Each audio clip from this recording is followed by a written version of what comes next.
राधे कृष्ण राधे कृष्ण। युद्ध का उपसंहार। राजा विदुरथ के सेनागार में गवाक्ष रंध्र से लीला और सरस्वती का प्रवेश तथा सूक्ष्म चिन्मय शरीर की सर्वत्र गमन शक्ति का प्रतिपादन। श्री वशिष्ठ जी कहते हैं, श्री राम कितना कहा जाए, वासुकी शेषनाग भी अपनी 2000 जिह्वाओं से यदि आकुलता पूर्वक शीघ्रता से बताना चाहें तो वे भी इस श्रेष्ठ संग्राम का पूर्णतया वर्णन करने में समर्थ नहीं हो सकते। इस प्रकार वहाँ बड़ा घमासान युद्ध हो रहा था। विजयी वीर भुजाओं पर ताल ठोक रहे थे और पराजित योद्धा भय से हाहाकार कर रहे थे। इन दोनों प्रकार के शब्दों से वह युद्ध स्थल गूंज उठा था। धूल भरी अंधकार से आच्छादित हुए सूर्यदेव वृद्ध से प्रतीत होने लगे। योद्धाओं के रुधिर के प्रवाह को रोकने या ढकने वाले कठोर कवच के भीतर से खून टपक रहा था। उसके बाद उभय पक्ष के सेनापतियों ने मंत्रियों के साथ विचार करके एक दूसरे के पास दूत भेजे और यह संदेश कहलाया कि अब युद्ध बंद किया जाए। उस युद्ध स्थल में विशेष परिश्रम के कारण सभी के यंत्र शस्त्र अस्त्र और पराक्रम मंद पड़ गए थे। अतः उस समय सब लोगों ने युद्ध करने की बात हृदय से स्वीकार की। उसके बाद विशाल रथ के ऊंचे ध्वज के पास ही स्थापित हुए लंबे बांस के खंभे पर दोनों सेनाओं का एक एक योद्धा उसी प्रकार चढ़ा जैसे ध्रुव उच्चतम स्थान को आरूढ़ हुए हों। ऊंचे चढ़े हुए उन योद्धाओं ने संपूर्ण दिशाओं में उसी प्रकार श्वेत वस्त्र हिलाया जैसे रात्रि शुभ किरणों से सुशोभित पूर्ण चंद्रमा को समस्त दिशाओं में घुमाती है। वस्त्र हिलाकर उन्होंने यह सूचना दी, अब युद्ध बंद करो। इसके बाद जैसे प्रलय के अंत में तत्कालीन कारणों से जल का प्रवाह चारों दिशाओं में निकलने लगता है, उसी प्रकार उस युद्ध स्थल से दोनों सेनाएं बाहर जाने लगी। सारी रणभूमि मुर्दों के ढेर से पट गई थी, जहाँ तहाँ खून की नदियाँ बह रही थी और सब और घायल योद्धाओं के चित्कार सुनाई पड़ते थे। वह रणभूमि मृत्यु के उद्यान की भांति जान पड़ती थी। वहाँ मरकर गिरे हुए असंख्य घोड़ों, हाथियों, मनुष्यों, राजाओं, सारथी सहित रथ और कटी हुई ऊँटों के गर्दनों से जो रक्त का प्रवाह सब और फैल रहा था, उससे एक सुंदर नदी प्रवाहित हो चली थी।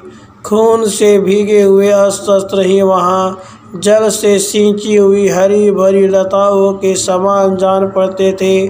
वह रण उद्यान प्रलय काल में पर्वतों सहित विध्वस्त हुए संपूर्ण जगत की भांति दृष्टिगोचर हो रहा था।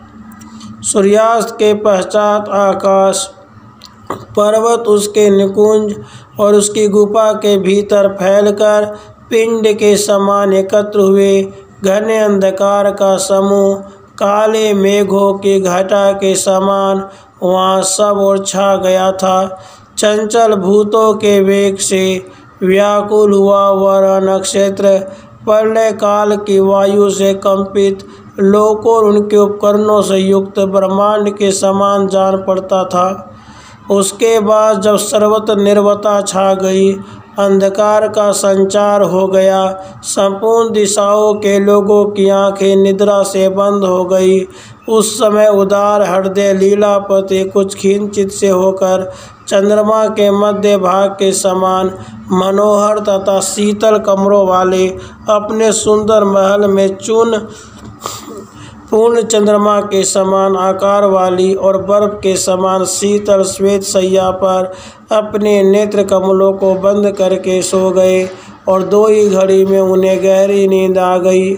उसके बाद वे दोनों ललनाएं उस युद्ध स्थल के आकाश को छोड़कर उस राजमहल में खिड़कियों के छेदों से उसी प्रकार घुस गई जैसे वायु की 2 रेखाएं उसी छोटे रंध्रमार्ग से अर्धखिले कमल के भीतर प्रविष्ट हुई हो। श्री राम जी ने पूछा, विद्वान वक्ताओं में श्रेष्ठ प्रभु, यह इतना बड़ा स्थूल शरीर तंतु के समान सूक्ष्म छेद की राह से किस प्रकार उस घर में प्रविष्ट हुआ?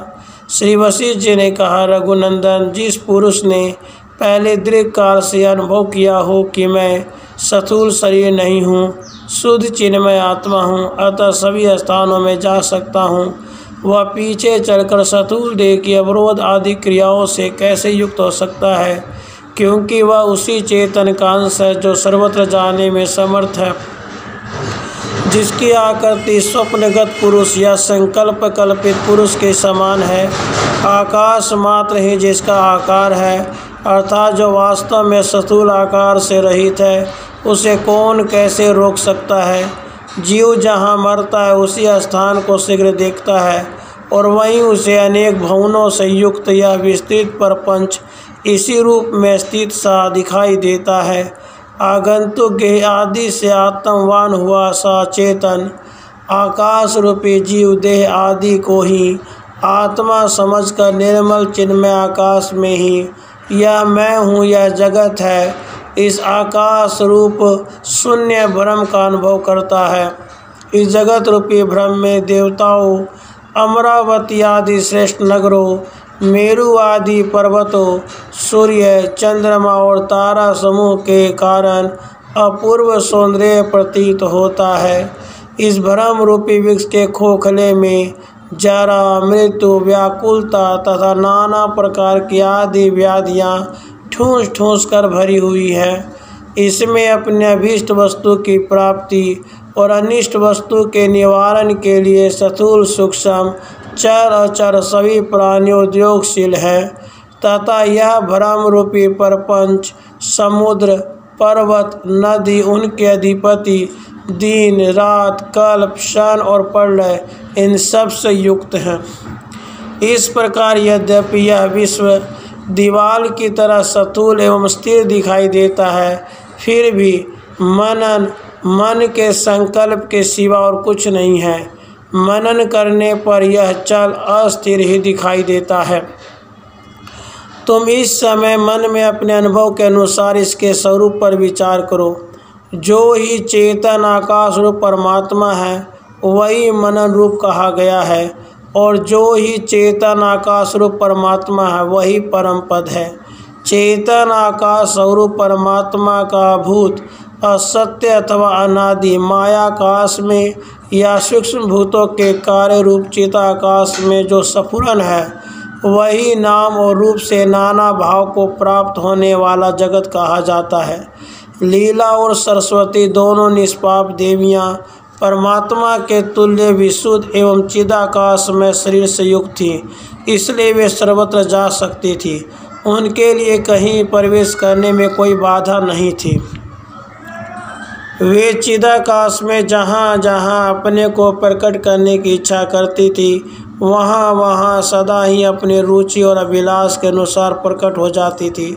इसलिए राजा विदुरथ के घर में उन दोनों का जाना संभव हुआ।